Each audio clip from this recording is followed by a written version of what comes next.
Welcome to my channel. My name is Priska and I make videos to help you live more thoughtfully and intentionally.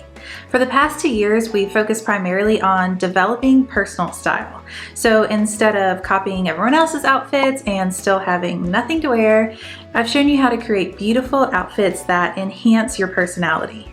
In this video, I'm giving you the top 10 tips I've learned to create outfits that I love to wear.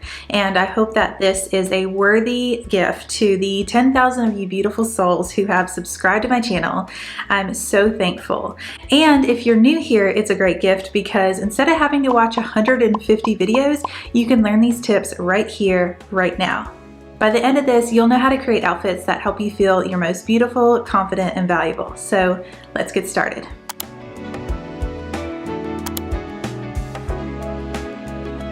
Tip number 1 is to dress for your real style.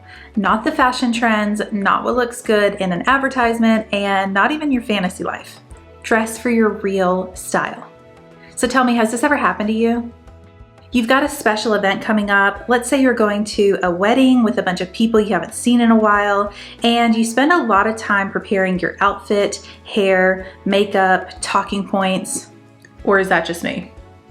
When you walk into the room, all eyes fixate on you. And if you're wearing an outfit that's really personally flattering, you feel like a butterfly emerging from your cocoon, ready to charm and mingle. But if you listen to someone else about what you should wear, maybe you feel like an imposter and you instantly cave from the pressure of all those eyes. Dressing for your real style means incorporating your authentic personality to express yourself on the outside, even before you say a word. It's hugely empowering to feel confident in who you truly are, and that's why discovering your real style is part of the larger work of self-development.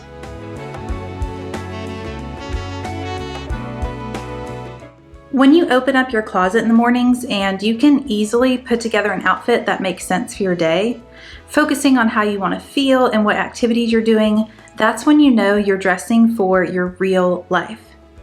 Too often nowadays, Instagram outfits bombard our attention and throw us off course from wearing outfits that complement our actual lifestyles. We can easily get distracted into buying clothes that work for someone else's life, and maybe not even for them, but it works for the superposed photos, right? And then we wind up with a closet full of clothes and the infamous affliction of nothing to wear. Instead, follow tip number 2, which is to dress for your real life. And here's how to figure that out. Draw a circle on a piece of paper and create a pie chart of how you spend your time. If you spend 40 hours each week working, what's really going to help you feel your best in that role? Now, when I worked in a corporate office, I wore what I thought I was supposed to wear to look how other people wanted me to. My clothes were way too stiff for my comfort, but I didn't ask myself, is this really helping me express myself at work? So take a look at your daily and weekly activities and ask yourself, what do you want to wear? And for your real life, also consider your climate and the weather you experience throughout the 4 seasons. Now that you have a pie chart of your actual lifestyle, compare that to the distribution of your closet. I have to admit that I have too many high heels. I wear heels so infrequently that I have to dust them before putting them on, and yet I own several pairs.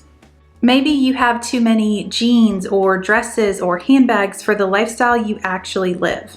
I'm sure you can already see how dressing for your real life isn't as obvious as it sounds. But if you change your wardrobe to match your real lifestyle, then it'll make getting dressed every morning easier on you. I'll talk about decluttering a little bit later in the video, but for now, just remember the first 2 style tips are to dress for your real style, dress for your real life, and number 3 is in this world of supermodels and influencers who all happen to be 6 foot tall and 120 pounds, it is a Herculean feat to figure out how to dress to flatter your real body. I get that, but it's also so completely frustrating when you buy something online because it looked good on the model and you get it and find out that you relate less to that model and more to a sack of potatoes. I struggled so much in my 20s trying to dress like I still had my high school body. I wore low-rise jeans because I didn't know how to flatter my hips. I wore way too tiny, tight clothes because I didn't know how to flatter my elegance. And maybe the greatest sin of all is that I wore earthy tones because I didn't know how to flatter my skin tone. The thing that really changed me is, well, first, seeing photos of myself where I look like a curmudgeon, but secondly, realizing that the Creator made me so beautiful and unique, and there's a wonderful opportunity to flatter His workmanship by dressing for my real body. This is a massive topic that I've created an entire playlist for called Flatter Your Curves. If you have curves on your body, and most of us do, then I recommend you watch that playlist next. I show you how to identify your body shape, what to wear for each shape, and easy fixes that will transform your average outfits and make them stunning on you. I'll link it at the end of this video. But before we go there, I want to share with you the absolutely most useful style rule as voted by all of you. It's a little bit thrilling for me to learn that something so simple like the rule of thirds can be so entirely useful. If you haven't heard of it, the rule of thirds basically means dividing your outfit vertically between thirds rather than what oftentimes is halves. This rule of proportions is flattering across a variety of fields, and it's because it's just naturally pleasing to the human eye. And it's actually a really simple trick, so let me show you. One of the easiest ways to honor the rule of thirds is to tuck in your shirt at your actual waistline. This will create an aesthetically pleasing balance to your outfit. But to do this, you need to know where your actual waistline is, not wherever your pants waist happens to be. The rise of pants waistlines has varied a lot just since I've been an adult, from ultra low rise to ultra high rise, and now there's about every rise you can imagine. So how do you pick out the rise that flatters you? You have to find your waistline. I have an hourglass shape and a short torso, or at least when I'm not 8 months pregnant, so let me show you how I've found my waistline before. With my feet together, it's pretty easy to see where the narrowest part of my waist is. I'll put the measuring tape there so it's defined. Then I'm going to take the tape vertically and measure from that line down to the crotch gusset of my pants. That's the rise that'll be most flattering on me because it cinches my actual waistline. Whether I'm shopping for jeans, pants, leggings, even skirts, I'm looking for this 13-inch rise, and that's how I easily apply the rule of thirds to flatter my body. If you don't have a measuring tape, girl, go get one. It is so useful to know your proper measurements before shopping, and it'll save you a lot of time and money and frustration on bad purchases. I'll link the one I have down in the description box below. And while you're down there, subscribe to my channel if you want more videos on how to live more thoughtfully and intentionally. If your outfit is falling flat, this tip comes straight from the 2000s. Do y'all remember the show What Not to Wear with Stacey London? I have such core memories associated with that show. In the show, Stacey talks about the 4 elements that really make an outfit pop: color, pattern, texture, and shine. So before you head out the door, take a final look at your outfit. Are you missing any of these? Find a way to add it, and it will make your okay outfit become magical.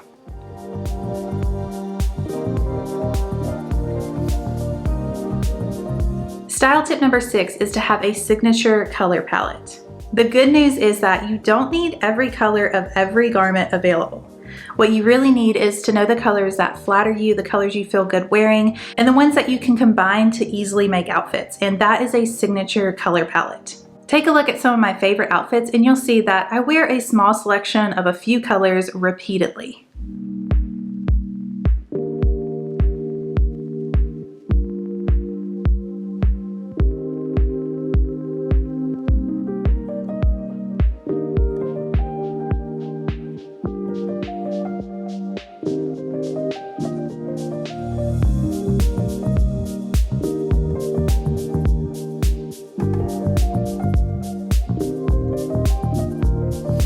Tip number 7 to help you dress better, easier, is to have coordinated accessory sets. So if you're not new to my channel, then I have a pop quiz for you. How do coordinated accessory sets help you to dress better? Is it A, they save you time, B, they improve your style, C, you spend less money, or D, you have less useless clutter? Trick question, it's all of the above. A coordinated accessory set pairs your most used handbags with shoes and any other daily wear accessories like sunglasses, hats, or jewelry. This makes it easy to grab and go with all of these various pieces that make up an outfit. Tip number 8 is probably my least popular, but I stand by it. Having a wardrobe maintenance routine is going to allow you to wear your entire closet. So what do I mean by that? How many pieces in your wardrobe are not ready to wear right this moment because they need to be steamed or ironed, repaired, taken to a tailor? These are pieces that are cluttering up your wardrobe and your mind. So what I like to do is once a quarter, I will have a wardrobe maintenance day, usually on a Saturday morning, and I'll get all of my clothes ready to wear. So that includes steaming my clothes, making small alterations that I can make, or taking larger ones to the tailor, de-pilling sweaters, polishing boots, just making sure everything is ready to wear. This will help improve your style because you'll actually be able to wear all the clothes you have. I have a whole video for you if you want more detail on my wardrobe maintenance day, so watch that one next.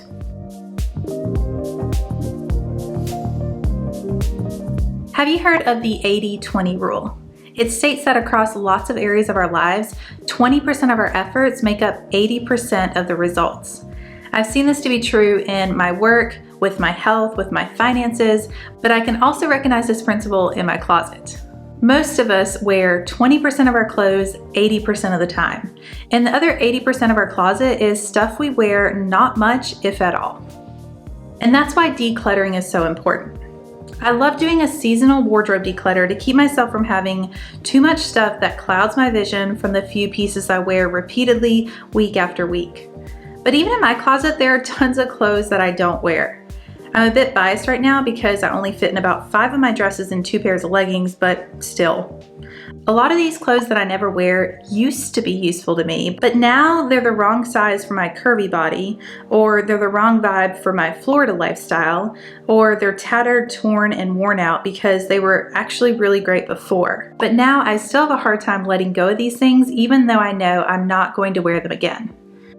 Although it's very normalized in our society to have hundreds, if not 1,000 pieces in your wardrobe, it's not really a blessing. It's actually a huge burden. Having clutter creates decision fatigue. If it takes you 5 extra minutes every morning to flip past the stuff you're not going to wear anyway, that's 30 hours of your year gone, wasted.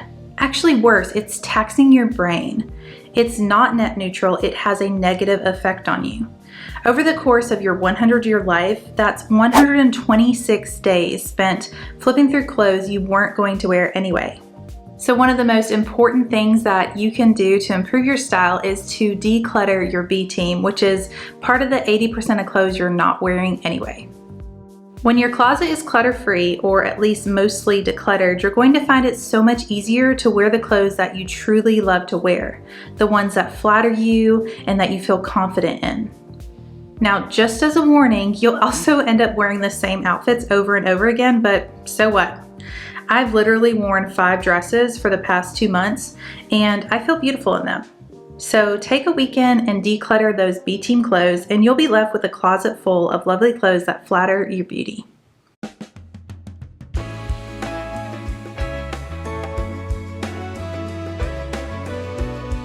The final style tip is to collect your favorite outfits. In the past, I've told you to gather photos of your best outfits, but I've changed my mind. The term best is often defined by other people, but it's not necessarily what you feel you're best in. So instead, I am now collecting my favorite outfits as defined by me. If you've never done this, all you have to do is create a new photo album in your phone labeled My Favorite Outfits and start dropping in your photos. If you aren't taking daily-ish photos of your outfits, it's a good place to start. If the outfit is meh or just okay, you can ignore it. But if you feel most yourself in an outfit, add it to your My Favorite Outfits album. So we're not sorting on fashionably best, which would be your dressiest, most expensive, most elaborate outfits. We're sorting based on how you felt wearing it. If you can't remember your feelings, How do you feel looking at the outfit now? From here, we can really connect with your personal style. What do you notice about the colors of these outfits, the fit of the clothes, the vibe of them? Take notes on the commonalities and you'll be surprised at what epiphanies were just waiting for you to connect the dots. In doing this exercise, it's clear to me that I like wearing colorful clothes, mostly dresses and sandals, and outfits that flatter my curves. I like bold patterns, flared bottoms, and simple hairstyles. These elements help me to understand myself, how I like to show up in the world, and even illuminate my personality. I want to be known for my vibrant presence, my bold ideas, and my relaxed lifestyle. My favorite outfits enhance that. I hope these 10 tips will help you to create more outfits that you love to wear.